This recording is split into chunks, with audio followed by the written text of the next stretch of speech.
Semua itu bersumber dari rasa. Ketika kita mau minum kopi, rasa muncul duluan. Ketika kita mau merokok, rasa juga muncul duluan. Ketika kita mau makan, rasa lebih dulu mengingatkan kita. Ketika kita mau minum, rasa lebih awal mengingatkan kita. Itulah hidup. Apapun itu yang ada di dunia berawal dari rasa.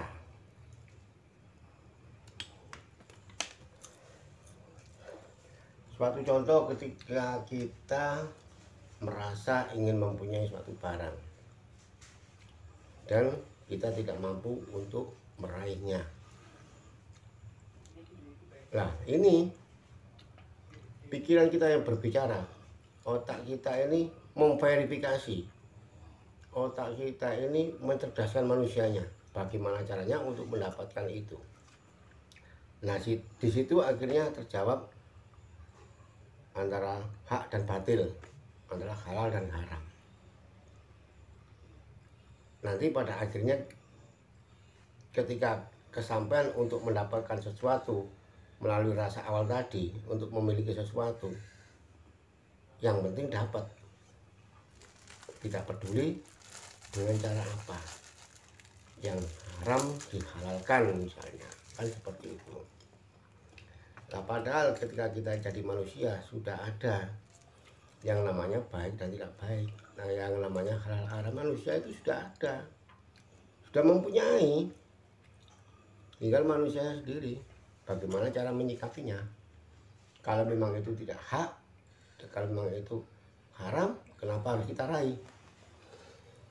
Sebetulnya kita kan sudah melewati hal-hal seperti itu, sudah melampaui. Jalan ini tidak enak, jalan ini banyak lubang, ya kan? Artinya kalau melalui jalan ini haram, tidak sah.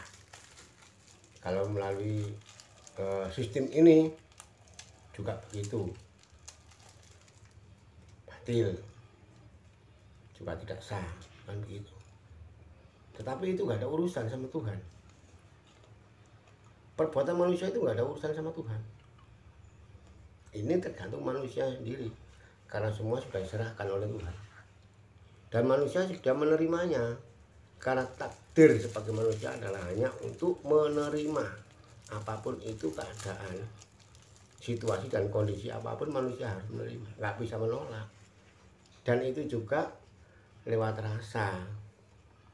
Ketika sudah mendapatkan rasanya, panca indera kita berbicara ingin menggapai sesuatu lewat rasa itu tadi. Suatu contoh, kita mencintai seseorang misalnya, ya, kita cinta kepada orang lain, katakanlah begitu. Ini kan lebih awal rasa itu hadir dulu, ya kan? Rasa itu hadir dulu lewat mata. Ada pepatah, dari mata turun ke hati, kan begitu. Nah, ini sangat sangat riskan bagi saya. Artinya kita harus peka di situ. Karena apa? Sebetulnya manusia ini tidak kuat. Diberi rasa itu tidak kuat sebetulnya itu. Apalagi diberi rasa yang namanya cinta. Tidak kuat manusia. Tetapi manusia memaksakan diri bahwa yang lebih kuat, yang lebih mampu mempunyai rasa cinta itu hanya Tuhan. Oleh karena Tuhan itu nggak bisa merasakan, maka yang bisa merasakan adalah makhluknya, ya termasuk manusia ini. Maha suci itu nggak punya rasa. Maksud saya maha suci nggak bisa merasakan, tapi punya rasa. Maha suci itu nggak bisa merasakan apa-apa, tapi dia punya rasa. Seperti halnya api. Api itu kan panas, tetapi api itu sendiri tidak merasakan panas. Yang bisa merasakan panas adalah seperti kita ini manusia. kembali lagi, rasa cinta itu tadi, ketika yang kita cintai ini punya orang tua, misalkan anak orang lain, ya anak orang lah misalnya. Nah, orang tuanya itu nggak menyetujui dengan berbagai alasan, misalnya dari faktor ekonomi, dari penampilan, dari keyakinan atau kepercayaan yang tidak sama. Ini si orang tua yang dicintai, saya bilang ceweknya tadi ini nggak menerima, nggak merespon dengan si cowoknya, nggak merespon. Nah, di sini pasti muncul otak ini mengelola manusia, bagaimana caranya untuk mendapatkan si cewek itu tadi, nggak peduli dengan cara apapun. Karena pada intinya kita ini nggak merasa bahwa kita ini punya dendam kepada orang tuanya tadi. Akhirnya terjadilah nggak peduli halal haram, sah atau tidak sah, yang penting dapat. Padahal kita sebagai manusia sudah tahu kalau saya ini akan melalui jalur ini, pasti hasilnya juga tidak nyaman, hasilnya juga tidak enak, misalnya kan begitu. Tapi kalau lewat jalur ini lebih nyaman, lebih enak, lebih enjoy gitu loh. Tetapi kenapa kok masih milih jalan yang tidak enak gitu? Bahkan banyak contoh, kalau lewat jalur ini nggak sesuai, tetapi masih dicoba. Itulah kelemahan manusia. Itu kelemahan manusia. Sudah tahu, ya kan, sudah tahu bahwa itu tidak baik, tapi masih dilakukan. Nah, Tuhan sendiri, Maha Suci sendiri tidak ada respon. Baik buruk itu manusia. Maha Suci tidak mau terpengaruh dengan hal-hal seperti itu. Karena suci itu tidak mau dicampuri dan tidak mau mencampuri. Maha Suci itu punya rasa, tapi nggak bisa merasakan. Yang bisa merasakan hanya manusia. Kalau kita benar-benar punya rasa cinta kepada seseorang wanita, misalkan cewek itu tadi, ya kan, kemudian si orang tuanya itu nggak menerima kita harus introspeksi diri, cari kelemahan kita, kenapa nggak menerima, dari faktor apa. Misalnya dari faktor ekonomi, oke lah, berarti ini orang tua yang matre. Bagaimana kita bisa meraihnya, cewek tadi? Kita harus giat bekerja untuk mencapai apa yang kita inginkan. Kita harus menunjukkan kepada orang tuanya, ini saya, hasilnya juga halal, bahasanya gitu. Nggak lewat jalur-jalur yang dilanggar atau yang dilarang oleh aturan norma-norma agama atau masyarakat umum, tradisi budaya, hukum-hukum yang ada di dunia. Nggak melanggar di situ. Ini namanya kita sudah melampaui jalur yang benar. Seperti itu. Kalau kita milih jalur yang salah, Tuhan nggak pengaruh. Terserah. Mau jalur baik, mau jalur yang buruk, itu bukan urusan Tuhan. Yang penting Tuhan itu menjadikan manusia ini bukan untuk saling menjatuhkan, bukan untuk saling mencela, bukan untuk saling membenci, saling mencintai di antara sesama.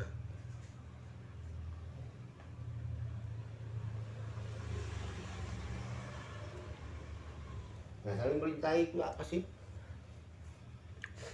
Berarti kan kita menerima apa adanya. Nggak peduli itu fakir miskin, sejelek apapun, setampan apapun, itu bukan ciptaan manusia, itu sabdanya Tuhan, ya kan? Soal kaya miskin, faktor ekonomi, itu juga kuasa Tuhan. Tinggal manusianya bagaimana cara untuk mendapatkan itu, dari cara apa. Sebetulnya simpel. Satu contoh lagi, kenapa urusan asmara ini sangat sensitif, sangat sensitif. Misalnya kita mencintai seorang, misalnya, kemudian yang kita cintai punya suami atau punya istri, sama-sama mempunyai keluarga. Bagaimana agar tidak merusak hubungan keluarga di antara kita? Kita harus peka di situ. Kita dikasih rasa dulu baru mencintai seorang itu. Oh iya, ini cinta, nggak bisa dirusak. Karena apa? Cinta itu suci, itu anugerah dari Tuhan, anugerah dari Gusti.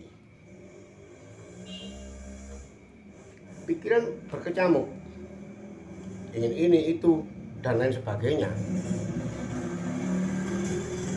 Tetapi kalau kita bisa merasakan bahwa ini adalah anugerah dari Tuhan, ya kita berterima kasih, masih diberi rasa cinta. Coba kalau kita diberi rasa benci, melihat apa yang ada di depan kita, sudah enak, muak, kan begitu.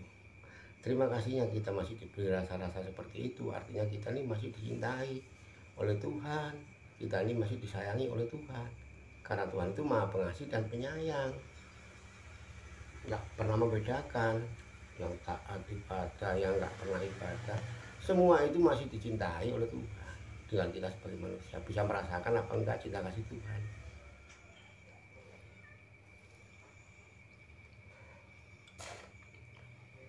Nah kalau kita ingin misalkan dengan cara yang baik, misalnya tahu ini istri atau suami orang, kemudian kita cintai tanpa sepengetahuan atau kita bermain di belakang layar,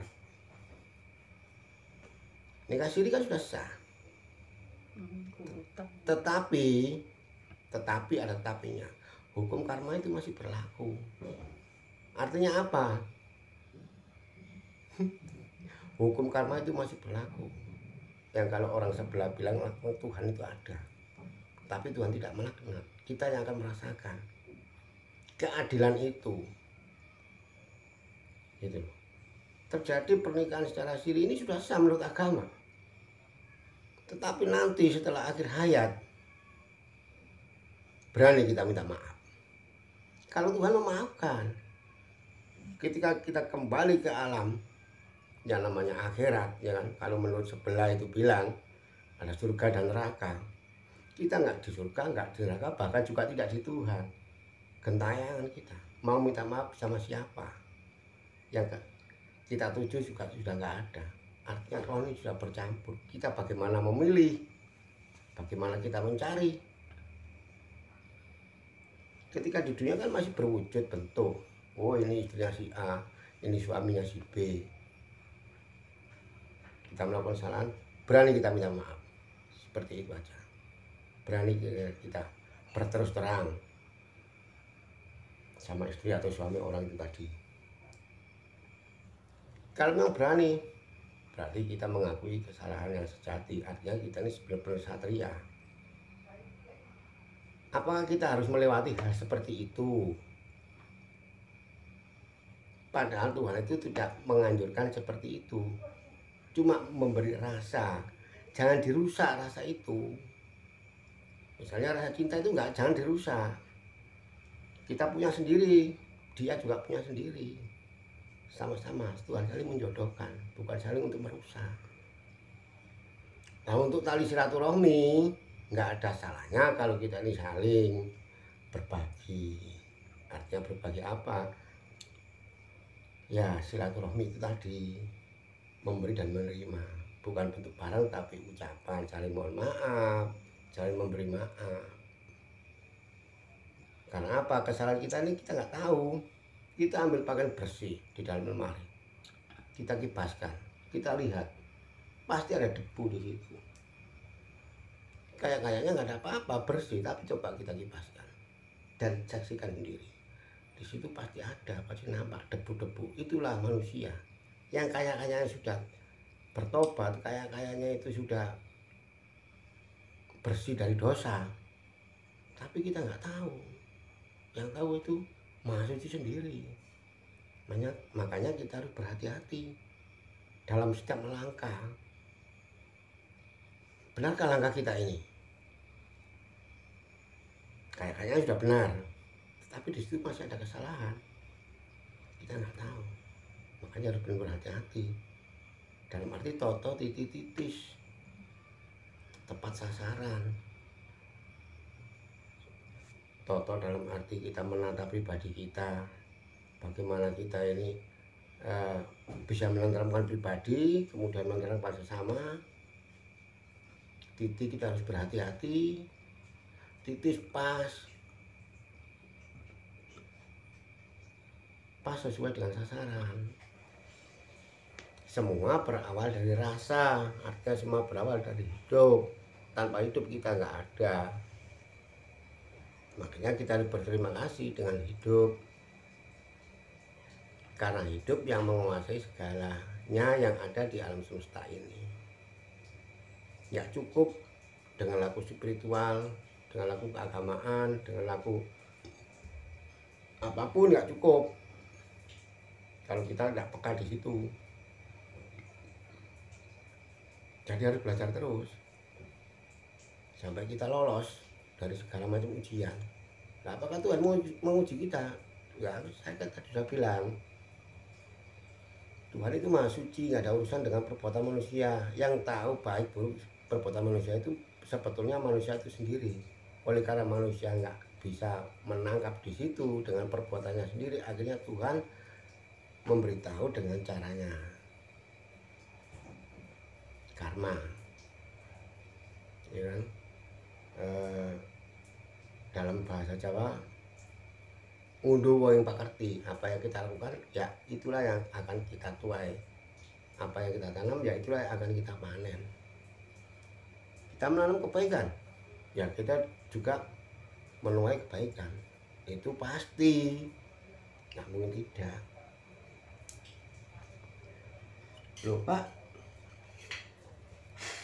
saya sudah berbuat baik sama orang, tetapi orang itu kok nggak menerima dengan perbuatan baik saya. Itu bukan urusan saudara.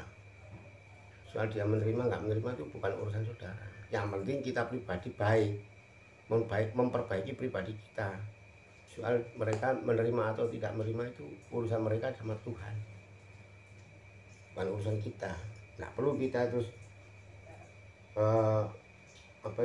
memberi pengetahuan arah macam-macam, nggak penting, nggak penting itu. Intinya kita selalu membaur, memberi rasa yang enak, ucapan juga enak. Kenapa nggak enak kok di bawah? Sengsara kok di bawah? Apakah ada sengsara itu? Ya yang bisa merasakan manusianya. Dari awal sudah saya bilang, Tuhan itu maha suci, nggak ada pengaruh, nggak ada hubungannya dengan perbuatan manusia. Mau berbuat apa saja terserah, itu urusan kamu manusia, kalau urusan saya nggak bisa merasakan perbuatanmu, tapi kamu yang bisa merasakan di situ. Cukup sampai di sini apa yang bisa saya sampaikan. Ada kurang lebihnya saya mohon maaf. Salam damai buat seluruh warga negara Indonesia khususnya, dan untuk warga negara sedunia pada umumnya.